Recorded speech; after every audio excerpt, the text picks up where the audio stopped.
Good evening, everyone. Tell Me Your Story welcomes you to the story of floods and displacement under TMYS review September 2021. We are calling for submissions of stories, essays, and poems as a part of the project. Today we have Dr. Derek Gladwin and Dr. Protim Sharma to discuss creative writing and environmental empathy, the role of academia.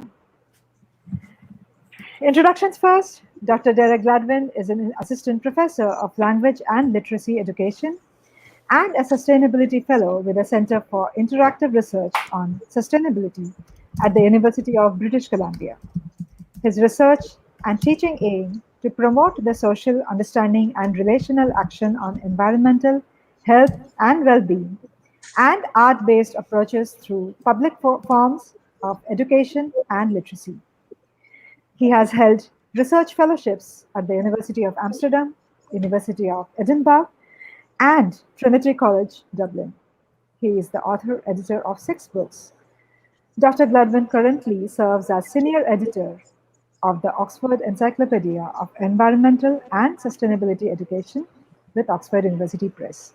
A very warm welcome to you, Dr. Gladwin. Dr. Protim Sharma, an associate professor and head in the Department of English at Bikalmuk College, Assam, India, holds a PhD in organizational study from Dibrugarh University and a postgraduate diploma in journalism and mass communication. Dr. Sharma had been writing the popular language column called Mind Your English in the Assam Tribune since 1997. A very warm welcome to you, Dr. Sharma. And I now leave this forum to Dr. Gladwin and Dr. Sharma. Dr. Sharma, please take this ahead. Thank you. Thank you, Coral, for the nice introduction. Most welcome, Dr. Derek Gladwin, to the show on creative writing and environmental empathy. Well, there are stories everywhere. We have told and heard stories all the time. In fact, life is defined by our stories. And since prehistoric times, arts and literature have portrayed the physical environment and human-environment relationships and interactions. We know environmentalist movements, starting from late 19th century through the mid-20th century and beyond, gave rise to a rich array of fictional and non-fictional writings concerned with our changing relationship to the natural world. But even though the poet W.H. Auden famously said, "Poetry makes nothing happen in itself," literature and other media can offer unique resources for activating concern and creative thinking about the planet's environmental future. We cannot, however, say that simply raising awareness or generating empathy can free societies of the harm caused by the environment. But reflecting on works of imagination may offer possible alternatives and generate future action. Today, in our discussion, we have, as we know, Dr. Derek Gladwin, an accomplished educationist and writer.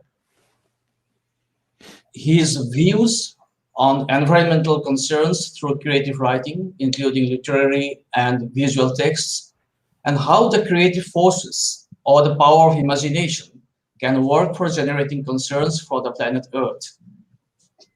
Having said that, I'd like to ask Derek how he would see creativity at work can generate empathy about the environment. To ask him more precisely, how creative texts can promote social understanding and raise concerns about the environment by generating greater empathy in us, and how the readers, especially the youth, can be sensitized to work for flood victims in the field. Derek. Thank you very much. And before I start, I might just quickly say I want to thanks to Protim Sharma, Professor Protim Sharma here for being conversationalist today, and to the organizers of the conference, Migration, Displacement, and Settlement, for inviting me to participate. I think it's a fabulous event and a really important one, and I'm really honored to be here. And I also want to thank Coral Dasgupta for moderating this panel. I should also acknowledge, really especially considering the theme of displacement and settlement, that I'm currently living here in what we now call Vancouver, British Columbia, but what is actually the ancestral, traditional, and unceded territories of the Musqueam peoples, who have been on this land long before settlers arrived. And so it's important to acknowledge that these lands are still contested and unceded, and all of us are uninvited guests on these lands, and I'm grateful to be here. In terms of your question about how creative text can raise concerns about the environment, generating empathy for readers, particularly for youth, and then how this might be a guide or a help or a salve for flood victims in the field. Well, I think I might approach this question a little bit through a practice that I've adopted over the years in some of my research and teaching as well. And this is called narrative empathy.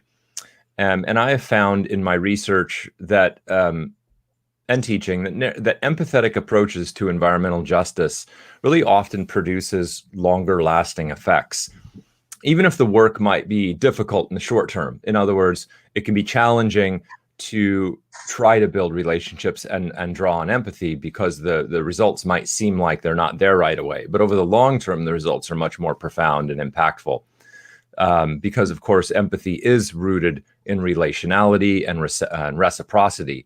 So developing relationships with other people, ideas, or perceptions is really part of the process. So let me explain just a little bit further here. Experiencing other people's stories enhances our ability to increase our empathy for other people and circumstances outside of our lived realities.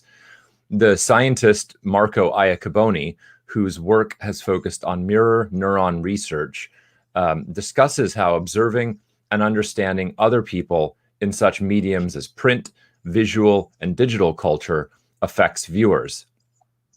Mirror neurons are a collection of special cells found in the brain that imitate external actions. Iacoboni describes how, quote, mirror neurons in our brains recreate for us the distress that we see on the screen. He further explains, and this is a quote as well, we have empathy for fictional characters. We know how they're feeling because we literally experience the same feelings ourselves. Vicarious is not a strong enough word to describe the effect of these mirror neurons. So when we see someone else suffering or in pain, mirror neurons help us to read a person's facial expression and actually make us feel the suffering or the pain of the other person. And that's the end quote from Iacoboni. His research clarifies why people constantly absorb all kinds of stories. I mean, that's a question we might ask ourselves. Why throughout human history have we been, has a consistent thread be storytelling, and how stories in all different forms, whether they're oral, whether they're print, whether they're through mythology, how this has been a consistent thread throughout human history. Empathy is deeply ingrained in our biology, and experiencing forms of any kind of digital culture or print culture or creative culture, video, social media, streaming television, creative writing, you can list anything in there, through multisensory inputs really engage our empathy. Because of the revelatory findings in mirror neuron research, there is now a neurophysical justification, rooted in science, in other words, for understanding social cognition and interaction triggered through absorbing all kinds of storytelling.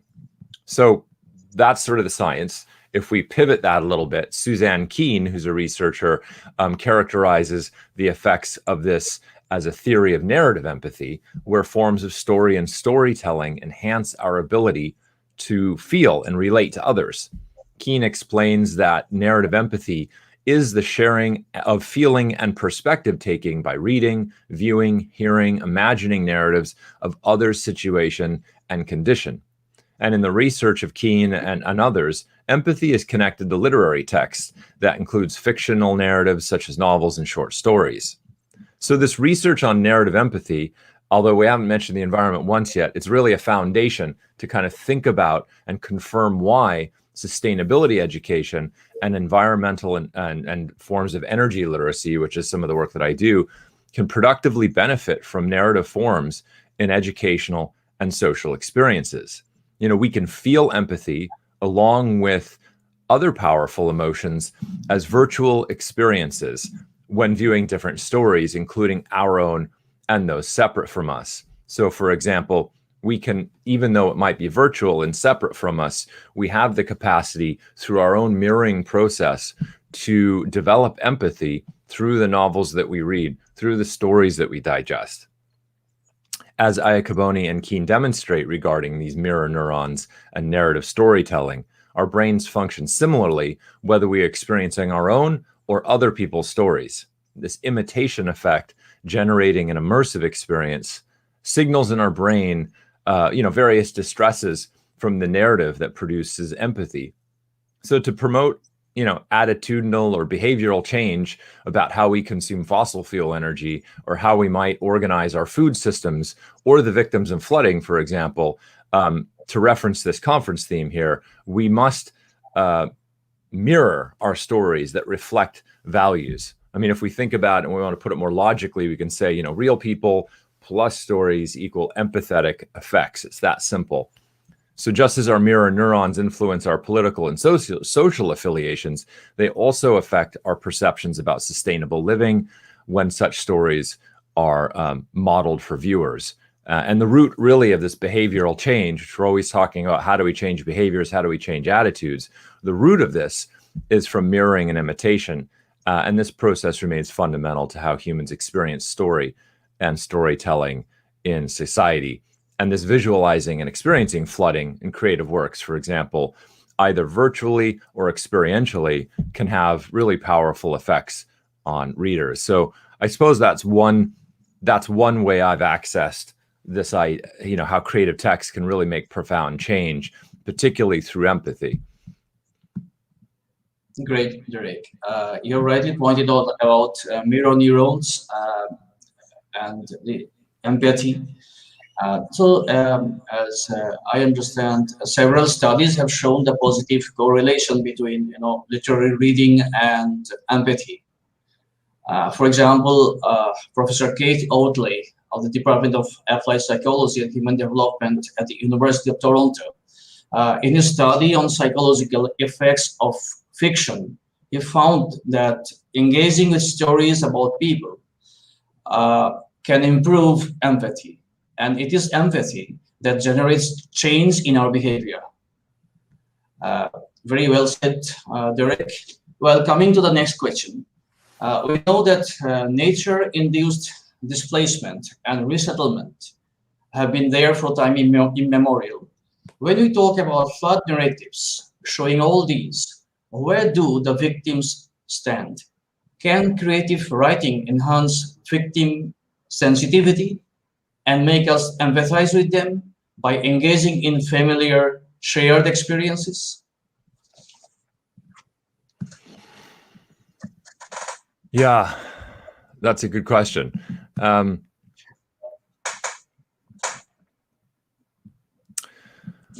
I think maybe the way I might approach that question is really to talk about how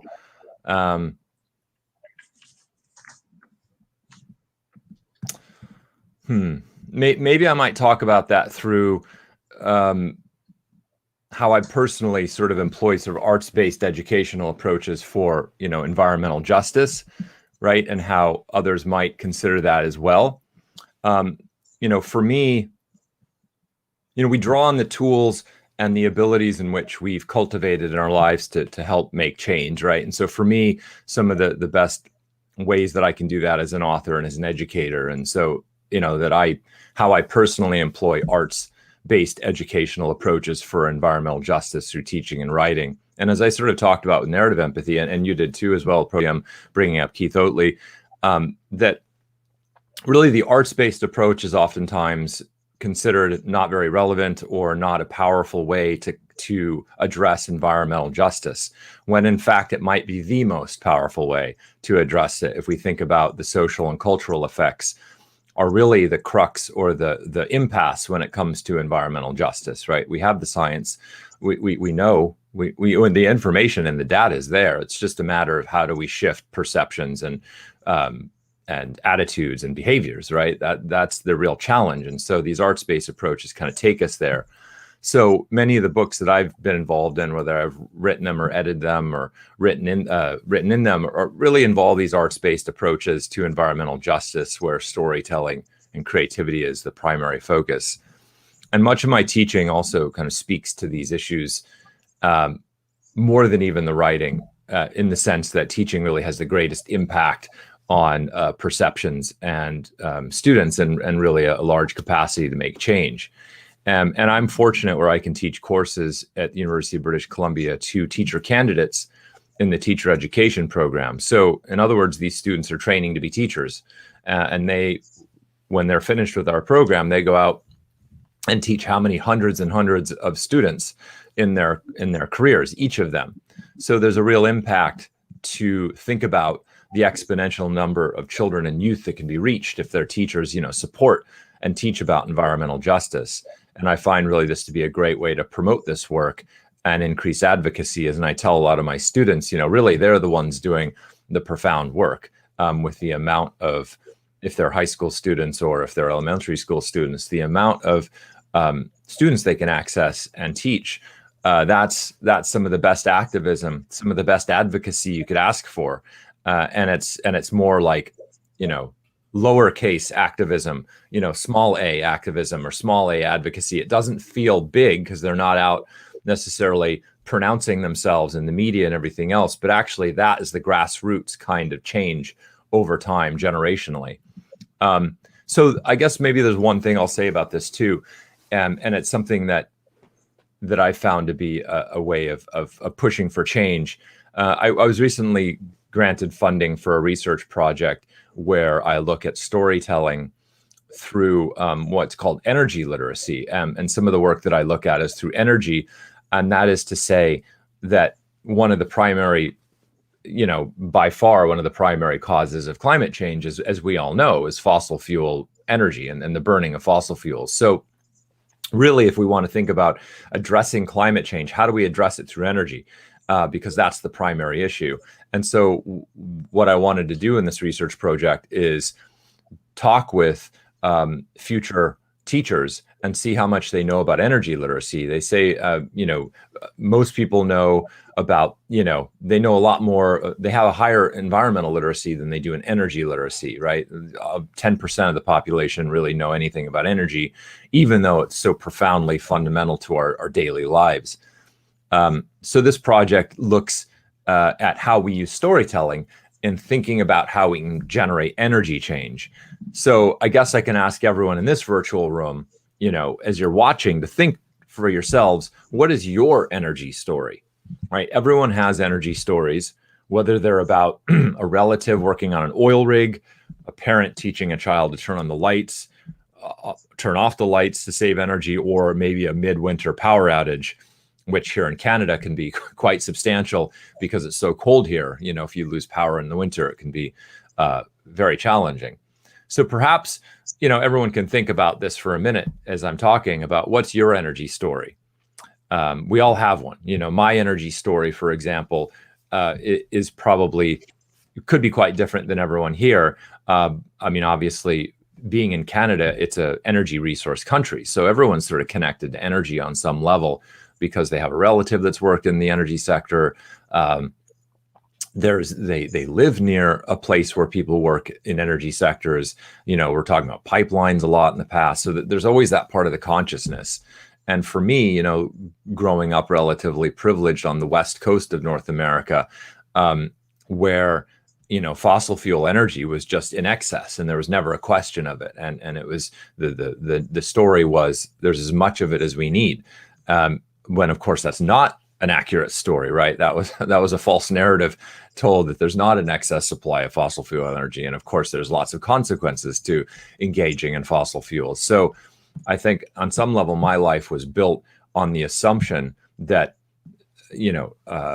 oil and fossil fuels, oil, gas, and coal sort of are endless and everywhere, and the energy we depend upon is always going to be there. So having to shift those narratives can be challenging when that's sort of what you've been used to growing up. So when I teach students about energy literacy in my education courses at the University of British Columbia, or public workshops, I lead as a sustainability fellow here as well. I begin by asking students to talk about their energy stories, right? These overlapping stories. People may not realize it at first, but our experiences with energy are integral to the stories that bind us in our human struggles for survival. So by contrast, if I mention climate change, some students might shift in their seats or, cross their arms. It's as though they are instantly closed to discussion because climate change is such a polarizing phrase. Many people are shocked when they see how the objects and the encounters in their lives are built upon finite and polluting forms of fossil fuel energy. This can range from the clothes we wear, to the transport we use, to the medical supplies we depend on. And if we think about in COVID, how many millions and billions of syringes there's going to be from vaccinations, those are all there because of oil, right? The plastic in the syringes are possible because of oil. So there's this really challenging relationship with how fossil fuels have really helped civilization, and at the same time, we need to transition off of them and find another way. So these are complicated stories and complicated questions. So the challenge we face in transitioning from this fossil fuel culture to renewable energy is really how our social and cultural stories will also change. So my research in the arts and humanities education really explores how people experiencing, language and narrative, and how these impact people's understanding and decisions about their environmental futures. And whether conscious or not, people draw on the tools of storytelling through language, narrative, and imagination to understand these problems. So really, when talking about how energy transition would improve, our socioeconomic conditions for people working in energy sectors, or common language across political divides,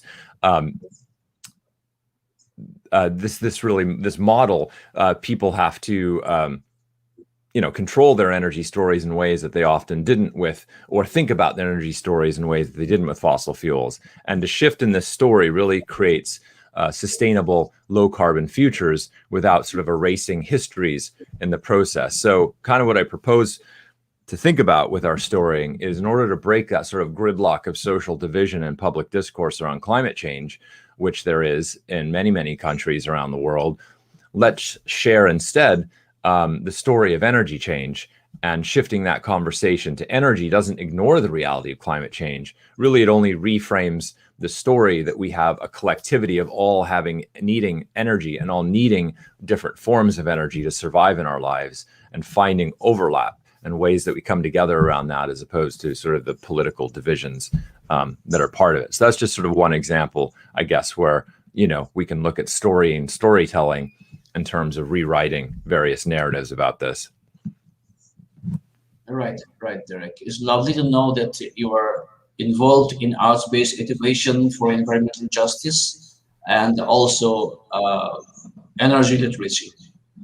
It's really lovely to know that. Coming to the next question is about your book, Ecological Exile, published in 2018, where you talk about spatial justice through the lenses of contemporary texts and media.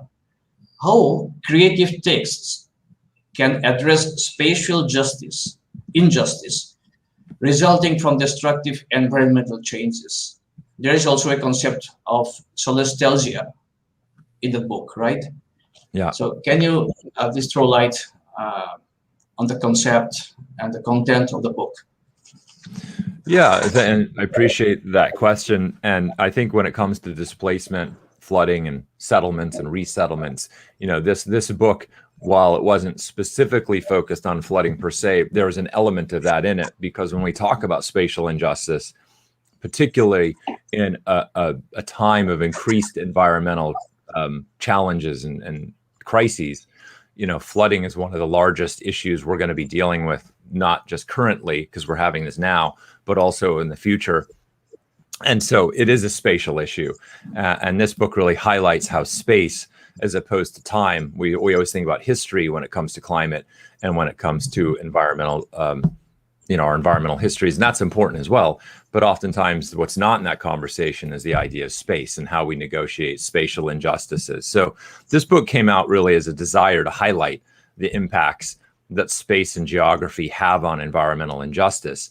But this is the twist, particularly how these examples are framed in creative, visual, and literary texts, right? So how do these creative forms of storytelling, let's say, highlight the impacts of space and geography on environmental injustice? So growing instances of flooding, as I said, population displacement and pollution, for example, we could add that list. We add to that list for sure, suggest an urgent need to re-examine the ways social and geographical spaces are perceived and valued in history, but currently, definitely in the current moment.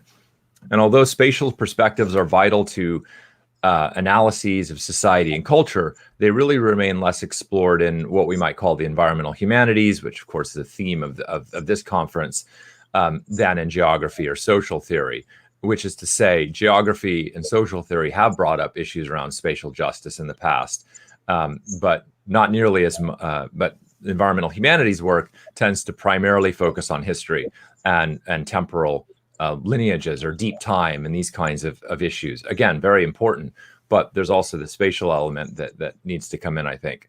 So what I found in this research is really how writers, poets, filmmakers, and visual artists are often among the first to anticipate and respond to pertinent social crises and complex and sophisticated creative forms of print and visual texts.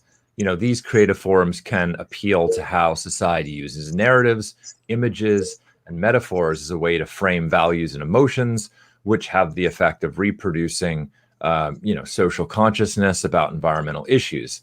And if we think back to narrative empathy, right, that's a great example of how you can insert that in some of this work. So storytelling, for instance, remains, crucial for humans to perceive and respond to the world around them. Functioning as a socially conscious criticism, we might say, storytelling can serve as a narrative form of resistance. Storytelling is also a spatial practice because it reproduces different ways of seeing or being in the world. And as the cultural and feminist theorist Bell Hooks wrote about the power of storytelling as a site of resistance within space. She writes, spaces can tell stories and unfold histories. Spaces can be interpreted, appropriated, and transformed through artistic and literary practice. And a range of creative works in the humanities really help mobilizing particular diffuse and direct forms of addressing environmental injustices. Because the humanities are vital to social and political roles in the arts, they have the potential to induce social action by critically engaging with and thinking about ways societies perceive and value traditions, laws, and public policy. As the postmodern geographer Edward Soja, who was a well-known spatial theorist, speaks to this point when he suggests that we make our geographies just as it has been said we make our histories, not under conditions of our own choosing, but in the material and imagined worlds we collectively have created or that have been created for us. So a big part of this is changing the process of how people socially construct, deconstruct, and then reconstruct their lives directly impacts these unjust social formations of power, whether they are through voting, organization, or serving one's community. So the aim in this book was to analyze some of the social, economic, and political practices that both produce and are produced by various forms of spatial relations in specific literary and visual works. And if the ecological crisis is largely a result of these corrupt social and spatial systems of power, in other words, the ways in which climate change is affected in places like the global north, or created in places like the global north, but then affected most in the global south, in more impoverished areas, is just an example, then this has a direct bearing on how people may perceive and respond to the social and spatial conditions that affect the environments around them, and particularly, as I sort of point out in the book, those who have been most affected by displacement. So I guess the last thing that I'll say on this question is to bring in that aspect of solastalgia that we discussed. So, you know, contributing to this, the mounting transdisciplinary work in the environmental humanities, I wanted to add this other dimension to the book's aim by focusing on what the Australian philosopher Glenn Albrecht has termed solastalgia, which he considers to be a feeling of homesickness caused by environmental damage in the places people live, and particularly in the ways literature, and this is me bringing this in, particularly the ways literature and visual culture have documented the ecological effects of a loss of place. So ecology, as many of us already know, contains the etymological roots pertaining to the concept of home or place. So the study of oikos in Greek means house or environment. So ecology is really just a term that considers a home place, a place of home. Increasing occurrences of ecological disasters really literally and imaginatively abolish people's sense of place or place home, highlighting why these occurrences are instances of really place injustice. So environmentalism as a social movement largely addresses, you know, the local, regional, and global forms of ecological dispossession and displacement, and unjust spatial circumstances form unnecessary barriers for people trying to access really basic rights. And in response, they must shape their own needs on these multiple scales, whether it's locally or regionally or globally, specifically when certain forces have exacerbated ecological degradation. In other words, most people suffering from ecological degradation aren't the causes of it, hence the injustice part. And challenge how people might reclaim their own social and physical geographies. So really the result I want to stress is that, and what I talk about in this book, but really the takeaway is that people feel, you know, from experiencing solastalgia, people feel paradoxically ecologically exiled in the places they continually live. So they feel like they're in exile, but they're still in the places they haven't exiled yet because of the environmental changes that has reconstituted that environment. And instances of solastalgia really capture experiences of feeling ecologically exiled, you know, creating eco anxieties and sort of stresses on a new level in places people live, and constitute really sort of a major theme in this book. So yeah, I mean, I think solastalgia is a particularly useful term, speaking back to Albrecht, when it comes to thinking about displacement from things of massive flooding or you know, other kinds of effects of climate change, and that's a spatial issue as much as it is an emotional and practical issue for many people. Right, Derek. So nicely said. Storytelling does have power, and as we know, you know, the ecological degradation, ecological environmental damage, environmental injustice, all these were not highlighted, not recorded in earlier times. All nicer things of nature were found in our literature. For example, we can refer to the essay published in 1929 by Aldous Huxley. In the essay, the name of the essay, as you know, is Wordsworth in the Tropics, where he argues that it's too bad Wordsworth never left Europe. He says a voyage through the tropics would have cured him of his too easy and comfortable pantheism. Huxley asserts that time in the tropics would have caused Wordsworth to love nature, where love was the appropriate emotion, but also in the face of nature's sinister, hostile, and terrifying aspect, to respect and fear it. The fear factor is there. As we talked about the environmental degradation, the damage caused by environment. Well, coming to the next question, Derek, is that how eco-criticism and environmental humanities can play a significant role in raising awareness about the multidimensional forms of environmental degradation and ecological crises like flooding. Yeah, well, before I answer your question, I like your I like the quote by Huxley. Of course, that's a great essay, and it reminds me a little bit of how we now view somebody like Henry David Thoreau, famously, who wrote Walden. But of course, Walden was, really a pawn on his property, very comfortable. There's a sense in which, he was reproducing his own perceptions of what wild was. And I feel like Huxley's letter could have been written to him as well, not just Wordsworth. But it's a great piece to bring in. Well, I think for this question, maybe I'll talk a bit more about flooding and bring that piece in. So I'll cite an example, really to answer this from a documentary film that actually I wrote a bit about in the book Ecological Exile. So if there's interest to look more into this, it's in that book. But I'll kind of give it a condensed version here to say that this documentary film is titled "Village at the End of the World." And it looks at how it highlights different forms of flooding and displacement. And in this instance, I should be clear, I consider flooding as really a long-term effect also of sea level rise and how that continue to displace mass populations around the planet. Of course, there's acute flooding where you might have a moment where flooding occurs in the moment from an extreme weather event or some other instance. But then there's also, I think, a new form we need to think about flooding of, again, long-term sea level rise and what that means for mass populations around the globe who live on the sea or under sea level in many cases, and what that might mean to the planet. So Village at the End of the World is just but one creative and cultural example of how this process can be seen in the environmental humanities, right? Kind of continuing on this theme.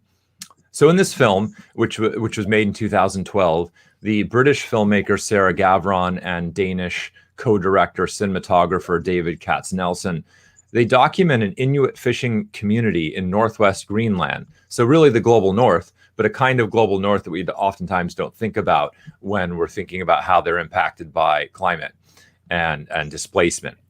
So they document this Inuit fishing community that resists the potential end of their life, the end of their self-sustaining existence after the closure of a Royal Greenland fish factory. Now, the larger point really of the film is how the Inuit address their future of displacement right now, simultaneously informed by the past and the future. So the spatial dimension of this question really heightens the immediacy of addressing our environmental and climate futures, which are more pressing for disproportionately dislocated communities, such as Neacornat, which is this town's name in Greenland, that really exist on the edges of the earth. So with only 59 residents in the village, the government of Greenland threatened to eliminate their Danish subsidies if the population of this town, Neacornat, falls below 50 people. And without the subsidies and the monthly visits from the supply ship providing food that can no longer be hunted locally because of the ice melt, the villagers cannot survive. And the government proposes relocating them, kind of forcibly relocating them to a town elsewhere in Greenland. However, the villagers do not want to be forced from their ancestral home on the ice sheet, and they don't want to be, to them, this is a form of displacement that they don't want to be a part of.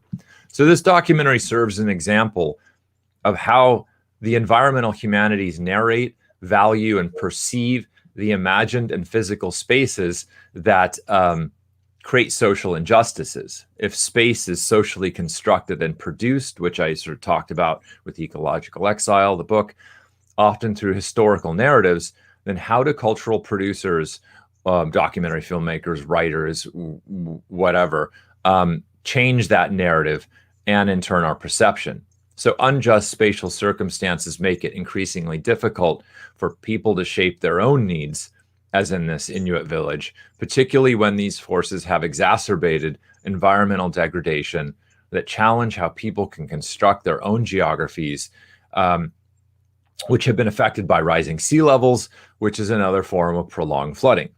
So in this sense, climate change is one major aspect of spatial injustice around the globe that also features largely in this documentary.